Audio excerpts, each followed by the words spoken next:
हैं और हम समस्त दुखों से बचते हुए इहलौकिक और पारलौकिक सुखों को प्राप्त कर सकते हैं। इसमें मनुष्य समय समय पर अपने माध्यम से सुख के संसाधन जोड़ते रहता है और वो प्रकृति के पदार्थों को अपने उपभोग के लिए प्रयोग करता है। और यह जब से सृष्टि बनी है तब से अब तक निरंतर चला आ रहा है। लेकिन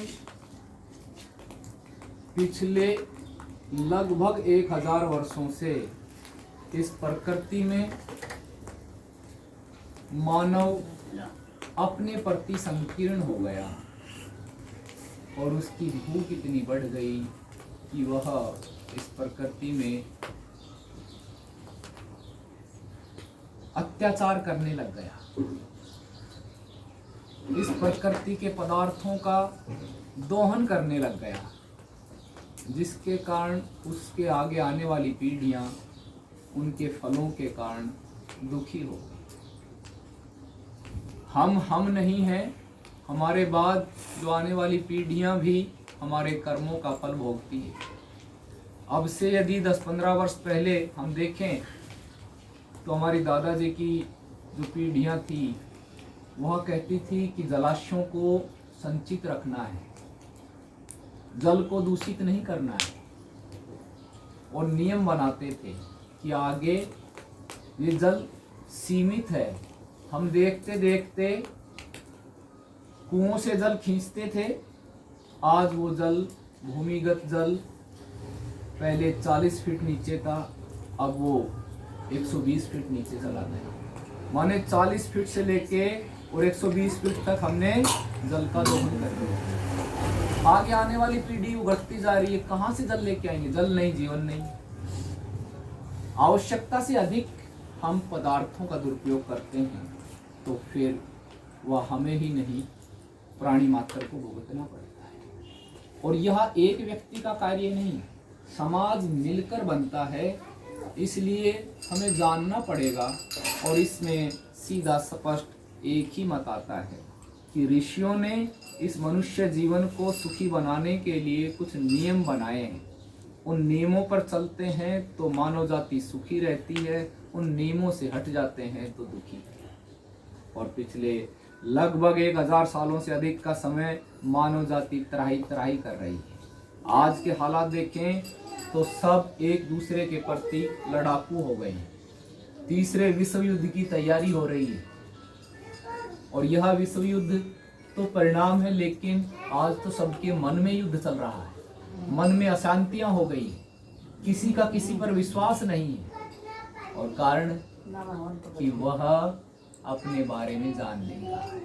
वह मनुष्य जीवन को इतना छोटा सा ही समझता है कि बस किसी तरह मेरे बच्चे बड़े हो जाएं, सुखी हो जाएं और मेरा काम पूरा, बच्चों का विवाह हो गया, बस। नहीं, यह जीव की अनंत यात्रा है। इस मनुष्य देह में रहते हुए इस जीव को आगे के अपने जीवन को सुखी बनाना है, वो इसी जीवन में संभव है। अतः हम सब मिलकर प्रयास करें कि हम ऋषियों के मार्ग पर आगे बढ़ें। उसी श्रृंखला में हर्षवर्धन जी रोहतक से हैं और इन्होंने अपना यहाँ ये किराए पर एक नया घर लिया और उस गृह प्रवेश से पहले इन्होंने उन्हीं ऋषि परंपराओं का आह्वान किया, जिसके माध्यम से ब्रह्म देव यज्ञ किया। अग्नि देवताओं का मुख है और भारतीय संस्कृति में कहा कि हम पापों से बचे रह जाएं तो देवताओं को प्रसन्न करना हम सबका कर्तव्य है। देवता होता है जो देता है, लेता नहीं है। अग्नि में जो आहुति डालते हैं वह अग्नि हमें ही उसको लाख गुना करके हमें वापस दे देती है। अग्नि का गुण है कि वह सूक्ष्म से सूक्ष्म करके हमें वापस दे देती है। इसलिए ऋषियों ने स्पष्ट सीधा कहा कि अग्नि में ऐसी ही चीज को आहूत करना है जो मानव जाति के लिए नहीं, प्राणी मात्र के लिए लाभदायक हो। इसमें डालने से वायु, जल,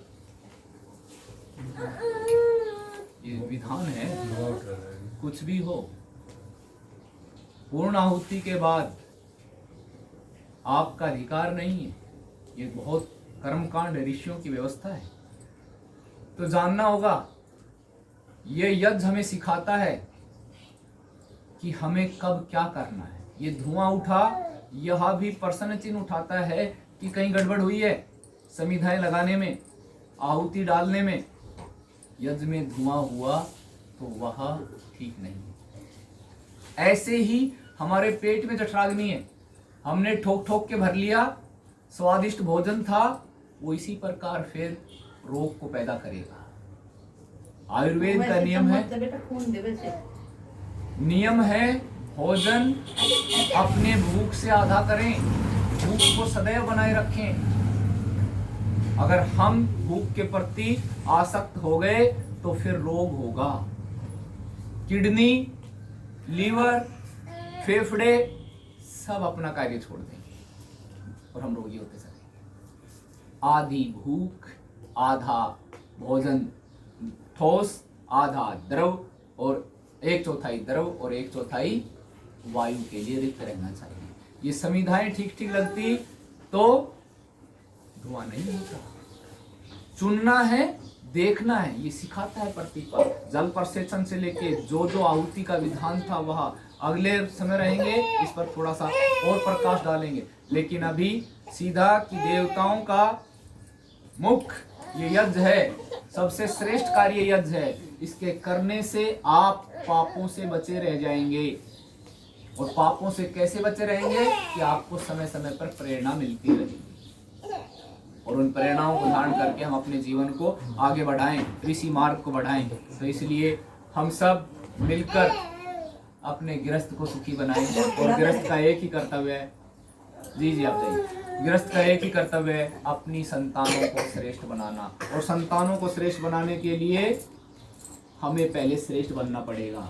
हम भले ही कहते रहे बेटा तू उठ, स्नान कर, तू गंदी चीजें मत खा, लेकिन मैं नहीं उठ पा रहा हूँ, मैं स्नान नहीं कर पा रहा हूँ, मैं गंदी चीजें खाता हूँ, तो क्या मैं अपने बच्चों को उन बुराइयों से बचा पाऊंगा?